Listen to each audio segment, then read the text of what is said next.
Okay, one of the trickiest questions in the I Can test is which fraction is the smallest, or ordering them from smallest to biggest or biggest to smallest. I've got two methods that you can use to try and work this out. There is a good tutorial at the top if you want to have time to have a look on YouTube and check that out, but we're going to look at these two strategies today. Real simple, using number lines to compare the fractions. We're going to do that first. So I'm just going to change colours here, and we're going to look at 7/8. So I've split that top number line into eighths. So obviously that's 4, 5, 6, 7. The next one is 2/3. And the last one is 5/6. 2, 3, 4, 5. Okay, clearly from this you can see that the smallest one is the 2/3. So 2/3 is the smallest, followed by the bottom one, 5/6, and then 7/8 being the biggest. To look at that in fraction and equivalent fractions, which is the only other way you can do it, you can only compare fractions that have the same bottom denominator. So looking at the three denominators here, the number that they have in common, what are they all factors of? The only one I can think of right now is 24. So we need to change them all into 24ths to compare them accurately. So to convert 7/8 into 24ths, if I times 8 by 3, we equal 24. So I'm going to have to times the top line by 3. 7 times 3 is 21.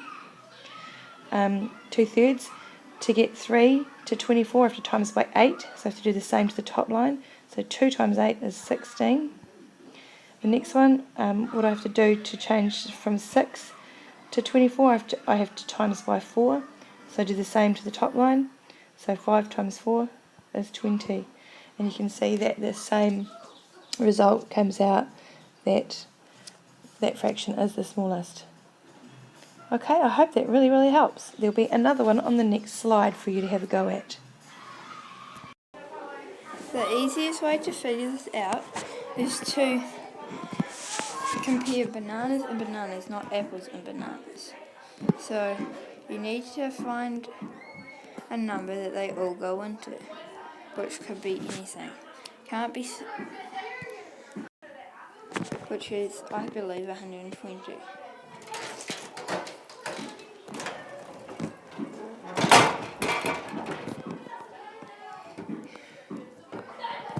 Now, 8 goes into 80 10 times. So that's 80, but then there's an extra 40, so it will go in 15 times. 3 goes into 60 20 times, we just need to double it, so that's 40. And 5 goes into 60 12 times, so you just need to double that for 24. So the smallest fraction is 3 over 8. The next smallest is 2 over 5. And the largest fraction is 1/3. So the answer is 3/8 is the smallest, 2/5 is the middle, and 1/3 is the largest.